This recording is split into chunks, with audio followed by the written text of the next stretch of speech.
श्री विष्णु भगवान की जय। फागुन मास कृष्ण पक्ष की आमल की एकादशी का महात्म्य। युधिष्ठिर ने कहा, श्री कृष्ण, मैंने विजया एकादशी का महात्म्य जो महान फल देने वाला है सुन लिया। अब फागुन शुक्ल पक्ष की एकादशी का नाम और महात्म्य बताने की कृपा कीजिए। भगवान श्री कृष्ण बोले, महाभाग धर्मनंदन, सुनो, तुम्हें इस समय वह प्रसंग सुनाता हूँ जिसे राजा मांधाता के पूछने पर महात्मा वशिष्ठ ने कहा था। फागुन शुक्ल पक्ष की एकादशी का नाम आमलकी है। इसका पवित्र व्रत विष्णु लोक की प्राप्ति कराने वाला है। मांधाता ने पूछा, द्विज श्रेष्ठ, यह आमलकी कब उत्पन्न हुई, मुझे बताइए। वशिष्ठ जी ने कहा, महाभाग सुनो, पृथ्वी पर आमलकी की उत्पत्ति किस प्रकार हुई यह बताता हूँ। आमलकी महान वृक्ष है जो कि पापों का नाश करने वाला है। भगवान विष्णु के थूकने पर उनके मुख से चंद्रमा के समान कांतिमान एक बिंदु प्रकट हुआ। वह बिंदु पृथ्वी पर गिरा। उसी से आमलकी यानी आंवले का महान वृक्ष उत्पन्न हुआ।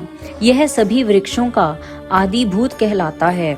इसी समय समस्त प्रजा की सृष्टि करने के लिए भगवान ने ब्रह्मा जी को उत्पन्न किया। उन्हीं से इन प्रजाओं की सृष्टि हुई। देवता, दानव, गंधर्व, यक्ष, राक्षस, नाग और निर्मल अंतःकरण वाले महर्षियों को ब्रह्मा जी ने जन्म दिया। उनमें से देवता और ऋषि उस स्थान पर आए जहाँ विष्णु प्रिया आमलकी का वृक्ष था। महाभाग उसे देखकर देवताओं को बड़ा विस्मय हुआ।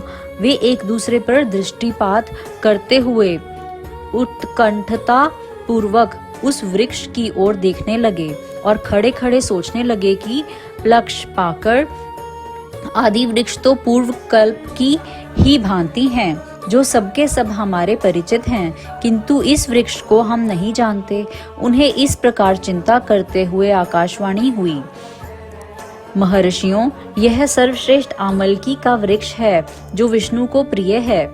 इसके स्मरण मात्र से गोदान का फल मिलता है। स्पर्श करने से इसे दूना और फल भक्षण करने से तिगुना पुण्य प्राप्त होता है। इसीलिए सदा प्रयत्न पूर्वक आमलकी का सेवन करना चाहिए। यह सब पापों को हरने वाला वैष्णव वृक्ष बताया गया है। इसके मूल में विष्णु, इसके ऊपर ब्रह्मा, स्कंध में परमेश्वर भगवान रुद्र और शाखाओं में मुनि, टहनियों में देवता, पत्तों में वसु, फूलों में मरुदगण और फलों में समस्त प्रजापति वास करते हैं। आमलकी सर्वदेवमयी बताई गई है। अतः विष्णु भक्त पुरुषों के लिए यह परम पूज्य है। ऋषि बोले, अव्यक्त स्वरूप से बोलने वाले महापुरुष, हम लोग आपको क्या समझें? आप कौन हैं? देवता हैं या कोई और? हमें ठीक ठीक बताइए। आकाशवाणी हुई, जो संपूर्ण भूतों के कर्ता और समस्त भुवनों के स्रष्टा हैं, उन्हें विद्वान पुरुष भी कठिनता से देख पाते हैं। वही सनातन विष्णु मैं हूँ। देवाधिदेव भगवान विष्णु का कथन सुनकर सब ब्रह्म कुमार महर्षियों के नेत्र आश्चर्य से चकित हो उठे। उन्हें बड़ा विस्मय हुआ। वे आदि अंतर्हित भगवान की स्तुति करने लगे। ऋषि बोले, संपूर्ण भूतों के आत्मभूत आत्मा एवं परमात्मा को नमस्कार है। अपनी महिमा से कभी च्युत न होने वाले अच्युत को नित्य प्रणाम है। अंतर्हित परमेश्वर को बारंबार प्रणाम है। दामोदर, कवि और यज्ञेश्वर को नमस्कार है। मायापते, आपको प्रणाम है। आप विश्व के स्वामी हैं, आपको नमस्कार है। ऋषियों के इस प्रकार स्तुति करने पर भगवान श्री हरि संतुष्ट हुए और बोले, महर्षियों, तुम्हें कौन सा अभीष्ट वरदान दूं? ऋषि बोले, भगवन, यदि आप संतुष्ट हैं तो हम लोगों के हित के लिए कोई ऐसा व्रत बतलाइए जो स्वर्ग और मोक्ष रूपी फल प्रदान करने वाला हो। श्री विष्णु बोले, महर्षियों, फागुन शुक्ल पक्ष में यदि पुष्य नक्षत्र से युक्त द्वादशी हो तो वह महान पुण्य देने वाली और बड़े बड़े पातकों का नाश करने वाली होती है। द्विजवरों, उसमें जो विशेष कर्तव्य है उसको सुनो। आमल की एकादशी में आंवले के वृक्ष के पास जाकर वहां रात्रि में जागरण करना चाहिए। इससे मनुष्य सब पापों से छूट जाता है और सहस्त्र गोदानों का फल प्राप्त करता है। विप्रगण, यह व्रतों में उत्तम व्रत है जिसे मैंने तुम लोगों को बताया है। ऋषि बोले, भगवान, इस व्रत की विधि बतलाइए, यह कैसे पूर्ण होता है? इसके देवता, नमस्कार और मंत्र कौन से बताए गए हैं? उस समय स्नान और दान कैसे किया जाता है? पूजन की कौन सी विधि है तथा उसके लिए मंत्र क्या है? इन सब बातों का यथार्थ रूप से वर्णन कीजिए। भगवान विष्णु ने कहा, द्विजवरों, इस व्रत की जो उत्तम विधि है उसको श्रवण करो। एकादशी को प्रातः काल दंत धावन करके यह संकल्प करें कि हे पुंडरीकाक्ष, हे अच्युत, मैं एकादशी को निराहार रहकर दूसरे दिन भोजन करूंगा। आप मुझे शरण में रखें। ऐसा नियम लेने के बाद पतित, चोर, पाखंडी, दुराचारी, मर्यादा भंग करने वाले तथा गुरु पत्नी गामी मनुष्यों से वार्तालाप न करें। अपने मन को वश में रखते हुए नदी में, पोखरे में, कुएं पर अथवा घर में ही स्नान करें। स्नान के पहले शरीर में मिट्टी लगाएं।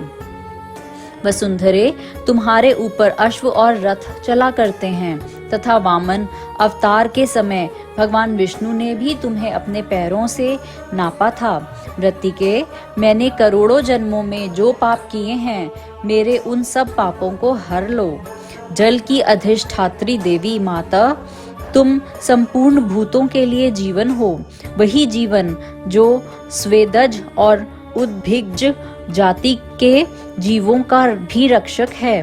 तुम रसों की स्वामिनी हो, तुम्हें नमस्कार है। आज मैं संपूर्ण तीर्थों, कुंडों, झरनों, नदियों एवं देव संबंधी सरोवरों में स्नान कर चुका। मेरा यह स्नान उक्त सभी स्नानों का फल देने वाला हो। विद्वान पुरुष को चाहिए कि वह परशुराम जी की सोने की प्रतिमा बनावे।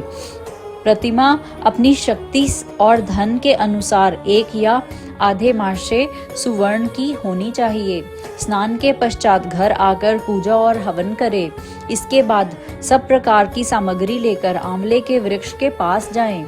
वहां वृक्ष के चारों ओर की जमीन झाड़ बुहार लीप पोत कर शुद्ध करें। शुद्ध की हुई भूमि में मंत्र पाठ पूर्वक जल से भरे हुए नवीन कलश की स्थापना करें। कलश में पंचरत्न और दिव्य गंध आदि छोड़ दें। श्वेत चंदन से उसको चर्चित करें। कंठ में फूल की माला पहनाएं। सब प्रकार के धूप दीप सुगंध फैलाएं। जलते हुए दीपकों की श्रेणी सजाकर रखें। तात्पर्य यह है कि सब ओर से सुंदर एवं मनोहर दृश्य उपस्थित करें। पूजा के लिए नवीन छाता, जूता और वस्त्र भी मंगाकर रखें। कलश के ऊपर एक पात्र रखकर उसे दिव्य लाजों से भर दें। फिर उसके ऊपर सुवर्णमय परशुराम जी की स्थापना करें।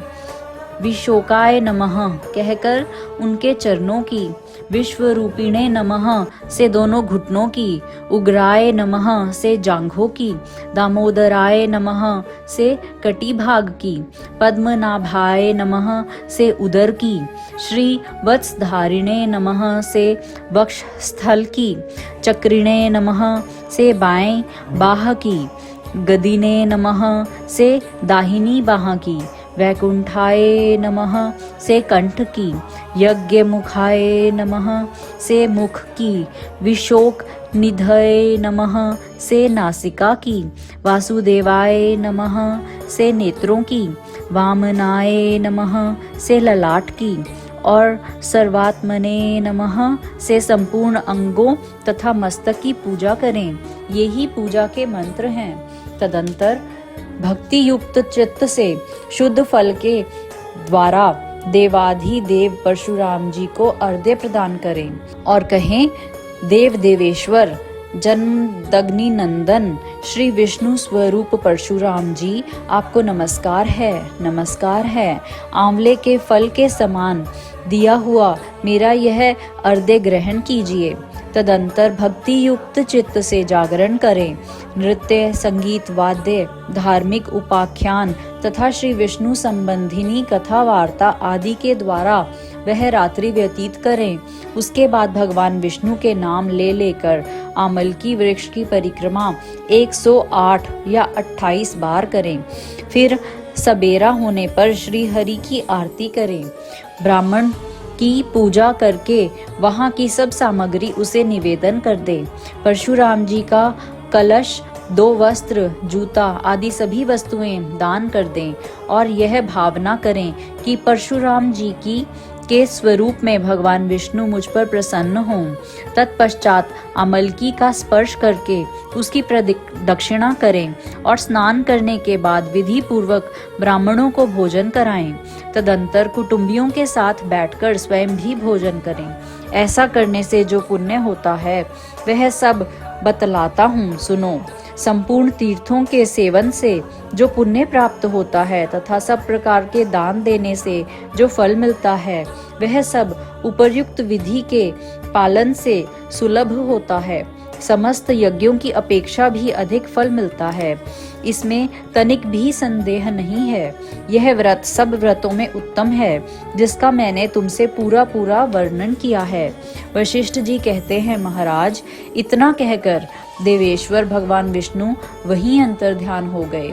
तत्पश्चात उन समस्त महर्षियों ने उक्त व्रत का पूर्ण रूप से पालन किया। नृपश्रेष्ठ, इसी प्रकार तुम्हें भी इस व्रत का अनुष्ठान करना चाहिए। भगवान श्री कृष्ण कहते हैं, युधिष्ठिर, यह दुर्धर्ष व्रत मनुष्य को सब पापों से मुक्त करता है। बोलो श्री विष्णु भगवान की जय।